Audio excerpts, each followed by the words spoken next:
Roald Dahl, The Witches, Chapter 5. The Easter holidays came and went, and the summer term began at school. My grandmother and I had already planned to take our summer holiday in Norway, and we talked about almost nothing else every evening. She had booked a cabin for each of us on the boat from Newcastle to Oslo at the earliest possible moment after my school broke up. And from Oslo, she was going to take me to a place she knew down on the south coast near Arendal, where she had spent her own summer holidays as a child, nearly 80 years ago. All day long, she said, my brother and I were in the rowing boat. The whole coast is dotted with tiny islands, and there's nobody on them. We used to explore them and dive into the sea off the lovely, smooth granite rocks. And sometimes on the way out, we would drop the anchor and fish for cod and whiting. And if we caught anything, we would build a fire on an island and fry the fish in a pan for our lunch. There is no finer fish in the world than absolutely fresh cod. What did you use for bait, Grandmama, when you went fishing? Mussels, she said. Everyone uses mussels for bait in Norway, and if we didn't catch any fish, we would boil the mussels in a saucepan and eat those. Were they good? Delicious, she said. Cook them in seawater and they are tender and salty. What else did you do, Grandmama?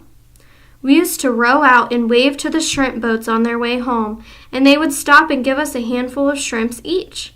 The shrimps were still warm from having been just cooked, and we would sit in the rowing boat peeling them and gobbling them up. The head was the best part. The head? I said. You squeeze the head between your teeth and suck out the insides. It's marvelous. You and I will do all of those things this summer, my darling, she said. Grandmama, I cannot wait. I simply can't wait to go. Nor can I, she said. When there were only 3 weeks of the summer term left, an awful thing happened. My grandmother got pneumonia. She became very ill, and a trained nurse moved into the house to look after her. The doctor explained to me that the pneumonia is not normally a dangerous illness nowadays because of penicillin, but when a person is more than 80 years old, as my grandmother was, then it is very dangerous indeed. He said he didn't even dare to move her to hospital in her condition, so she stayed in her bedroom and I hung about outside the door while oxygen cylinders and all sorts of other frightening things were taken into her. Can I go in and see her? I asked. No, dear, not at the moment. A fat and jolly lady called Mrs. Spring, who used to come and clean our house every day, also moved in and slept in the house. Mrs. Spring looked after me and cooked my meals. I liked her very much, but she wasn't a patch on my grandmother for telling stories. One evening, about 10 days later, the doctor came downstairs and said to me, You can go in and see her now, but only for a short time. She's been asking for you. I flew up the stairs and burst into my grandmother's room and threw myself into her arms. Hey there, the nurse said. Be careful with her. Will you be all right now, Grandmama? I asked. The worst is over, and I'll be up soon again. Will she? I asked the nurse. Oh, yes, the nurse answered, smiling. She told us she simply had to get better because she had to look after you. I gave her another hug. They won't let me have a cigar, she said, but you wait till they're gone. She's a tough old bird, that nurse said. We'll have her up in another week. The nurse was right. Within a week, my grandmother was thumping around the house with her gold-toed cane and interfering with Mrs. Spring's cooking. I thank you for all your help, Mrs. Spring, but you can go home now. Oh, no, I can't, Mrs. Spring said. Doctor told me to see that you take it very easy for the next few days. The doctor said more than that. He dropped a bombshell on my grandmother and me by telling us that on no account were we to risk the journey to Norway this summer. Rubbish, my grandmother cried. I've promised him we'll go. It's too far. It would be very dangerous. But I'll tell you what you can do. You can take your grandson to a nice hotel on the south coast of England instead. The sea air is just what you need." "Oh, no," I said. "Do you want your grandmother to die?" the doctor asked me. "Never," I said. "Then don't let her go on a long journey this summer. She's not yet strong enough. And stop her from smoking those vile black cigars." In the end, the doctor had his way about the holiday, but not about the cigars. Rooms were booked for us in a place called the Hotel Magnificent in the famous seaside town of Bournemouth. Bournemouth, my grandmother told me, was full of old people like herself. They retired there by the thousand because the air was so bracing and healthy it kept them, so they believed, alive for a few extra years. "Does it?" I asked. "Of course not," she said. "It's Tommy rot. But just for once, I think we've got to obey the doctor." Soon after that, my grandmother and I took the train to Bournemouth and settled into the Hotel Magnificent. It was an enormous white building on the seafront, and it looked to me like a pretty boring place to spend a summer holiday. I had my own separate bedroom, but there was a door connecting my room with my grandmother's, so that we could visit each other without going into the corridor. Just before we left for Bournemouth, my grandmother had given me, as consolation, a prize of 2 white mice in a little cage, and of course I took them with me. They were terrific fun, those mice. I called them William and Mary, and in the hotel I set out right away teaching them to do tricks. The first trick I taught them was to creep up the sleeve of my jacket and come out my neck. Then I taught them to climb up the back of my neck onto the top of my head. I did this by putting cake crumbs in my hair. On the very first morning after our arrival, the chambermaid was making my bed when one of my mice poked its head out from under the sheets. The maid let out a shriek that brought a dozen people running to see who was being murdered. I was reported to the manager. There followed an unpleasant scene in the manager's office with the manager, my grandmother, and me. The manager, whose name was Mr. Stringer, was a bristly man in a black tailcoat. "I cannot permit mice in my hotel, madam," he said to my grandmother. "How dare you say that when your rotten hotel is full of rats anyways?" my grandmother cried. "Rats!" cried Mr. Stringer, going mauve in the face. "There are no rats in this hotel." "I saw one this very morning," my grandmother said. "It was running down the corridor into the kitchen." "That is not true," cried Mr. Stringer. "You had better get the rat catcher in at once," my grandmother said, "before I report you to the public health authorities. I expect there's rats scuttling all over that kitchen floor, stealing the food off the shelves and jumping in and out of the soup." "Never," cried Mr. Stringer. "No wonder my breakfast toast was all nibbled round the edges this morning," my grandmother went on relentlessly. "No wonder it had nasty, ratty taste. If you're not careful, the health people will be ordering the entire hotel to be closed before everyone gets typhoid fever." "You are not being serious, madam," Mr. Stringer said. "I was never more serious in my life," my grandmother said. "Are you, or are you not, going to allow my grandson to keep his white mice in his room?" The manager knew when he was beaten. "May I suggest a compromise, madam?" he said. "I will permit him to keep them in his room as long as they are never allowed out of the cage. How's that?" "That will suit us very well," my grandmother said, and she stood up and marched out of the room with me behind her. "There is no way you can train mice inside a cage." Yet I dared not let them out because the chambermaid was spying on me all the time. She had a key to my door, and she kept bursting in at all hours trying to catch me with the mice out of the cage. She told me that the first mouse to break the rules would be drowned in a bucket of water by the hall porter.